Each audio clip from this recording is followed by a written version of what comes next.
વડવાઈનું ઉપશમનું. સ્વામિનારાયણ હરે સંવત 1882 ફાગણવદી દ્વિતીયાને દિવસ સ્વામી શ્રી સહજાનજી મહારાજ શ્રી અમદાવાદ મધ્યે શ્રી નરનારાયણના મંદિરને સન્મુખ ઓટા ઉપર ઢૂલ્યો ઢળાવીને તે ઉપર વિરાજમાન હતા ને મસ્તક ઉપર ગુલાબી રંગની પાગ વિરાજમાન હતી અને તે પાગને વિશે ગુલાબના અને ચમેલીના હાર વિરાજમાન હતા તથા પોતાના મુખારવિંદની આગળ મુનિ તથા દેશ દેશના હરિભક્તની સવારેને બેઠી હતી. પછી શ્રીજી મહારાજે સમગ્ર મુનિ મંડળ પ્રત્યે પ્રશ્ન પૂછ્યો છે. જીવ માત્ર છે તે પંચ વિષયને આધારે જીવે છે. તે કાં તો બાહ્ય પંચ વિષયને ભોગવતો હોય અને જ્યારે બાહ્ય પંચ વિષયનો યોગ ન હોય ત્યારે અંતઃકરણમાં પંચ વિષયનું ચિંતન કર્યા કરે, પણ એ જીવ વિષયના ચિંતન વિના ને વિષયને ભોગવ્યા વિના ક્ષણ માત્ર પણ રહી શકતો નથી. અને જેમ વડનું વૃક્ષ છે તેના જે મૂળ તે જ વડને લીલો રાખે છે અને બીજા સર્વે મૂળ ઉખડી ગયા હોય ને જો એક વડવાઈ પૃથ્વીમાં ચોંટી રહી હોય તો પણ એ વડનું વૃક્ષ લીલું રહે છે. તેમ ઉપર થકી કદાચિત પંચવિષયનો ત્યાગ કર્યો છે પણ અંતરમાં વિષયનું ચિંતન થાય છે, એ જ એને જન્મ મરણનો હેતુ છે. એવા જે પંચવિષય તે પરમેશ્વરના ભક્તને કેવી રીતે જન્મ મરણના હેતુ નથી એ પ્રશ્ન છે. પછી એનો ઉત્તર જેમ સમજાયો તેમ મુક્તાન સ્વામીએ કર્યો, પણ યથાર્થ સમાધાન થયું નહીં.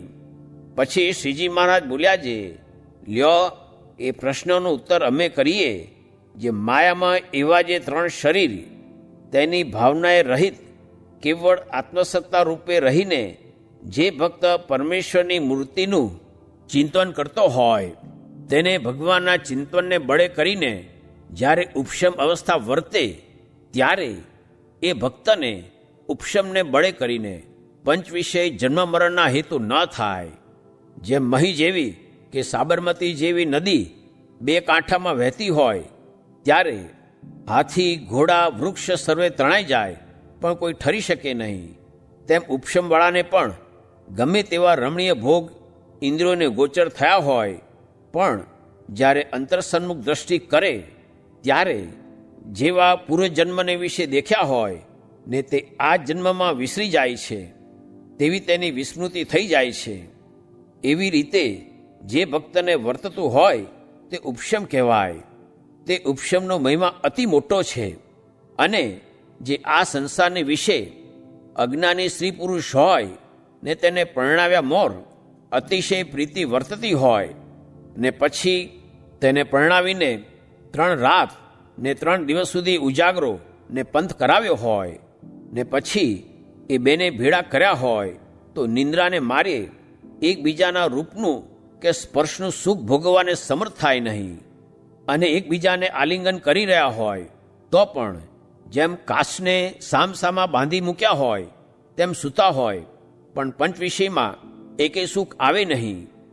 એ જો અજ્ઞાન કાળે સુષુપ્તિમાં ઉપશમને પામ્યા છે તો પણ કોઈ જાતની વિષયની ખબર રહેતી નથી, તો જે જ્ઞાની છે ને પરમેશ્વરના સ્વરૂપને ધ્યાને કરીને ઉપશમ દશાને પામ્યો છે તેને પંચ વિષય કેમ બાદ કરે? ન જ કરે.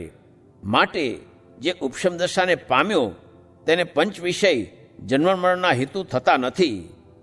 પછી નિત્યાનંદ સ્વામીએ પૂછ્યું છે, ઉપશમ દશા પામ્યાનો તમે કહ્યું જે આત્મારૂપે થઈને ભગવાનના ધ્યાન કરવારૂપ ઉપાય તે તો અતિ કઠણ છે, માટે એ વિના બીજો એનો સુગમ ઉપાય હોય તે કહો. પછી શ્રીજી મહારાજ બોલ્યા છે, એક તો ભગવાનનું અતિશય મહાત્મા સમજતો હોય અને બીજું ભગવાનને ભગવાનના ભક્તની સેવા ચાકરી દર્શન કરવું તેમાં અતિશય વેગવાન શ્રદ્ધા વર્તતી હોય એવો જે ભગવાનનો ભક્ત તેને એ ઉપશમ દશા આવે છે. પણ અમને એમ ભાસે છે જે સેવક માની હશે તે તો કોઈને નહીં ગમતો હોય અને માની સેવક પાસે જે ટેલ ચાકરી કરાવવી તે તો જેમ કાળ પડે ત્યારે મોટા માણસ પણ કોદરા ખાઈને જીવે તેમ માની સેવકની પાસે સેવા ચાકરી કરાવવી તે પણ એવી છે. અને ધણીનો રાજીપો તો જેવો નિર્માની સેવક ઉપર હોય એવો માની ઉપર ન હોય, માટે ધણીનું ગમતું કરે તે જ સેવક સાચો. પછી શુકમુનિએ પૂછ્યું છે, જેને વિવેકને સમજણ ન હોય તે ધણીને કેમ રાજી કરે? પછી શ્રીજી મહારાજ બોલ્યા છે, મૂળજી બ્રહ્મચારી ને રતનજી એ અતિશય ક્યાં ડાયા છે, પણ કલ્યાણનો ખપ અતિશય છે. માટે ભગવાન જેમ રાજી થાય તેમ એમને કરતાં આવડે છે ખરું. અને વળી આ સમયમાં તો અયોધ્યાવાસી બાઈ સર્વે જેવા અમારા ગમતામાં વર્તે છે તેવા તો પરમહંસ તથા સાંખ્યોગી ને કર્મયોગી સત્સંગી તે પણ અમારા ગમતામાં નથી વર્તતા. કેમ જે અયોધ્યાવાસીએ તો અતિશય જ સત્સંગ પરાયણ પોતાનું જીવિતવ્ય કર્યું છે. માટે અયોધ્યાવાસીની પેઠે ભગવાનને રાજી કરતા કોઈને આવડતું નથી. અને એ અયોધ્યાવાસી તો બહુ વિશ્વાસી છે. માટે કોઈ કપટી હશે તો એમને છેતરી જશે. તે સારું, એમને કોઈ કાર્યનો આદર કરવો હોય ત્યારે મોટેરા પરમહંસ તથા મોટેરા સત્સંગી ગ્રહસ્થ તેમને પૂછીને તે કામ કરવા દેવું. પણ કોઈક એક જણાને કહીએ કરવા દેવું નહીં. એવી રીતે ત્યાગી તથા ગ્રહસ્થ સત્સંગીને અયોધ્યાવાસીની ખબર રાખવી એમ અમારી આજ્ઞા છે. ઇતિ વચનામૃતમ. એવી રીતે અમદાવાદ પ્રકરણનું ત્રીજું વચનામૃત જે તે થયું.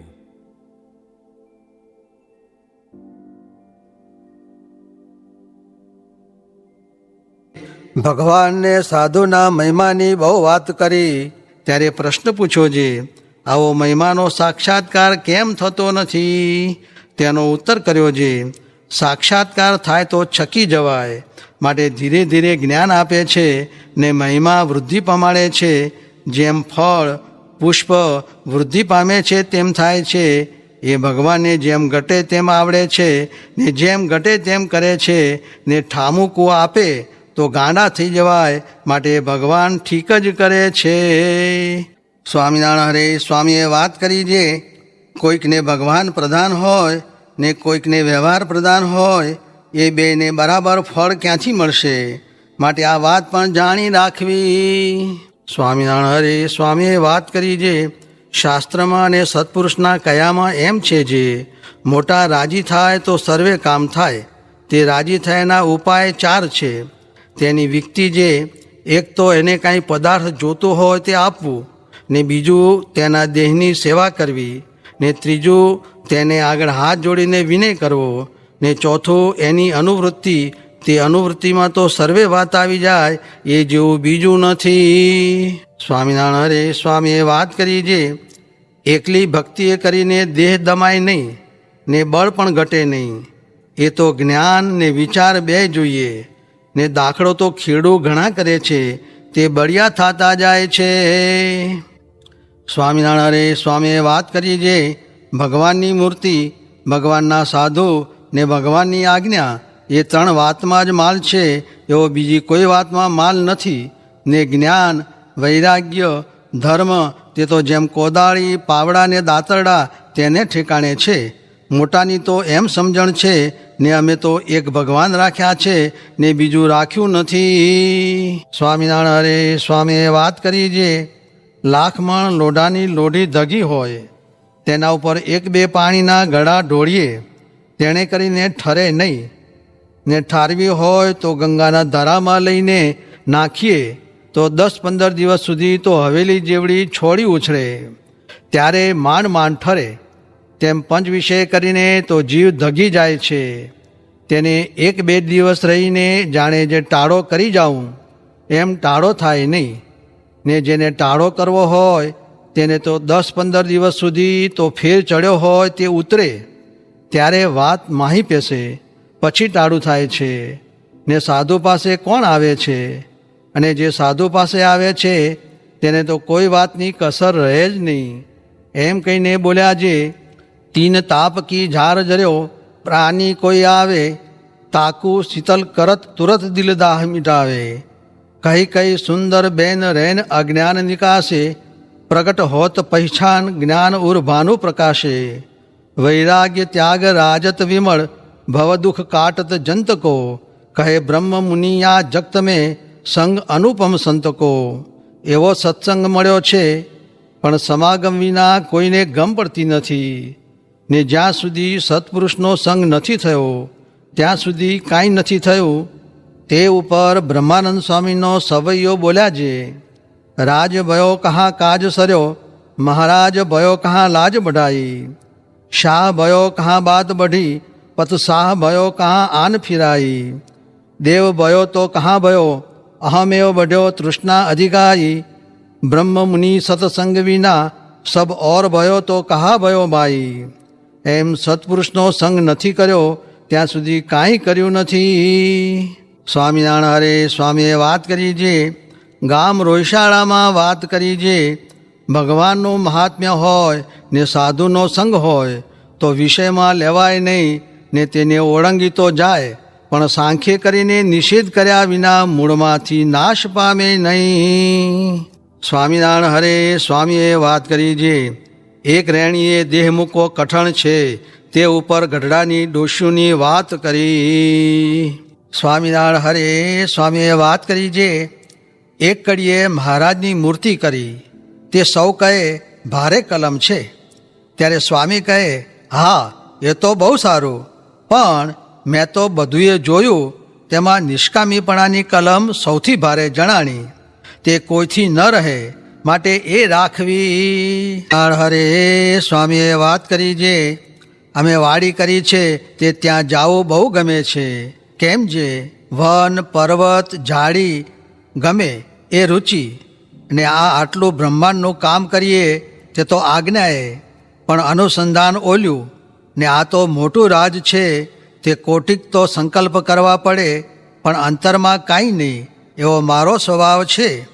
માટે સૌને એમ કરવાની રુચિ રાખવી. કરવા માંડે તો થાય, જેમ ભણવા માંડે ભણાય છે. એ આદિક સર્વે ક્રિયા કરે તો થાય. આ ગિરનાર જેવડા તરંગ હૈયામાં ઉઠે, તેથી મોટા ડુંગર જેવડા ઉઠે.